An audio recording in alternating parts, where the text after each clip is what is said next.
إن الله وملائكته يصلون على النبي يا أيها الذين آمنوا صلوا عليه وسلموا تسليما. Setelah kita bersyukur kepada Allah Ta'ala, kemudian kita bersalawat kepada junjungan kita Nabi besar Muhammad Sallallahu Alaihi Wasallam. Selanjutnya kita hendak tadabbur firman Allah Ta'ala, yaitu dalam surah Yasin ayat yang ke-10 dan 11 yang berbunyi A'udzubillahi minasyaitonirrajim. Wa sawa'un 'alaihim a'anzartahum am lam tundirhum la yu'minun innama tundiru man ittaba'a dzikra wa khashiyar rahmana bil ghaib wa basyirhu bimaghfiratin wa ajrin karim, yang artinya sama saja bagi mereka apakah kamu memberi peringatan kepada mereka atau kamu tidak memberi peringatan kepada mereka.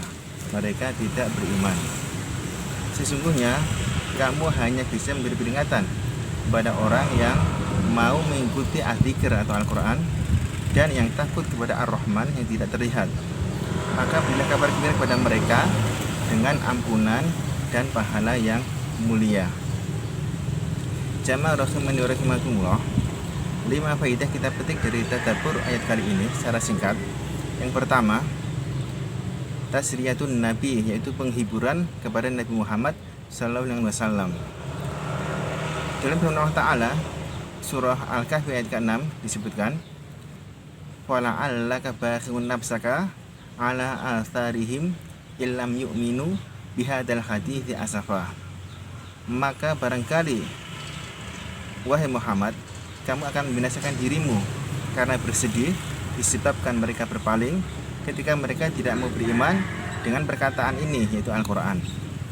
Di sini ketika Nabi Muhammad SAW bersedih, Allah menghiburnya dengan firman-Nya, baik kamu beri peringatan kepada mereka atau tidak kamu beri peringatan, maka mereka tidak juga beriman. Ini faedah yang pertama. Selanjutnya faedah yang kedua, 2 kalam ulama tentang berdakwah kepada orang yang berpaling. Kalam pertama mengatakan jika telah memberi peringatan tapi tidak memberi manfaat, maka berhenti karena kewajiban telah ditunaikan. Kemudian kalam yang kedua mengatakan tetap memberi peringatan karena berapa banyak manusia yang dahulunya menjadi pemimpin kafiran, kemudian Allah memberikan petunjuk padanya dan ia menjadi pemimpin dalam agama yang kokoh. Ini faedah yang kedua. Selanjutnya faedah yang ketiga, dosa dan maksiat dapat menyebabkan hati menjadi mati dan terbalik, sehingga kebenaran menjadi kebatilan atau kebatilan menjadi kebenaran. Seperti firman Allah Ta'ala dalam surah Al-Mutaffifin ayat ke-14 yang berbunyi, "Kalla bal rana ala qulubihim ma kanu yaksibun." Sekali-kali tidak, sebenarnya apa yang selalu mereka usahakan dari perbuatan dosa itu telah menutupi hati mereka.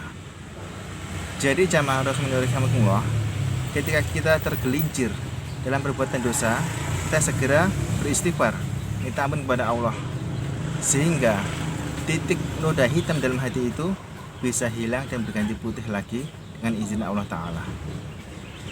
Jamaah rahimakumullah, selanjutnya faedah yang keempat, peringatan itu bisa bermanfaat dengan 2 sifat. Sifat yang pertama adalah taba'az dzikra, yaitu mengikuti adzikr atau Al-Quran dengan 2 cara. Yang pertama adalah dengan membenarkan kabar-kabar, dan yang kedua menjalankan hukum-hukum dalam Al-Quran. Kemudian sifat yang kedua yaitu takut kepada Ar-Rahman yang tidak terlihat. Di sini takut kepada Allah itu dengan hati disertai dengan ilmu dan pengakuan kepada Allah Ta'ala. Dan takut yang sebenarnya, yang hakiki adalah ketika sendirian Karena ketika takut di depan manusia, maka dapat dimasuki dengan unsur riya. Tetapi jika takut kepada Allah dalam kesendirian, maka ini menunjukkan ikhlas takut tersebut hanya kepada Allah Ta'ala tanpa niat-niat yang lainnya. Selanjutnya jamaah rahimakumullah, yang terakhir, faedah yang kelima, yaitu para ulama mengambil kaidah dari firman Allah Ta'ala ini dengan mengatakan at-ta'atu tajlibut ta'ah wal ma'siyatu tajlibul ma'siyah, yang artinya ketaatan itu mendatangkan ketaatan dan kemaksiatan itu mendatangkan kemaksiatan. Jadi intinya memotivasi kepada kita agar bersegera dalam ketaatan, karena dalam satu ketaatan akan mendatangkan ketaatan yang lainnya.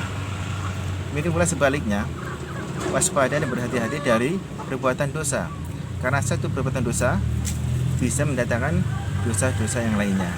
Ini jamaah rahimakumullah, mudah-mudahan Allah Ta'ala mudah bagi kita untuk taat kepada Allah SWT dan menjaga kita sehingga kita terhindar atau kita terjaga dari perbuatan dosa yang Allah murkai. Amin ya rabbal alamin. Allahumma nafa'na bi alam tanah wa alimna ma yanfa'una warzuqna ilman yanfa'una. Subhanallah wa bihamdik.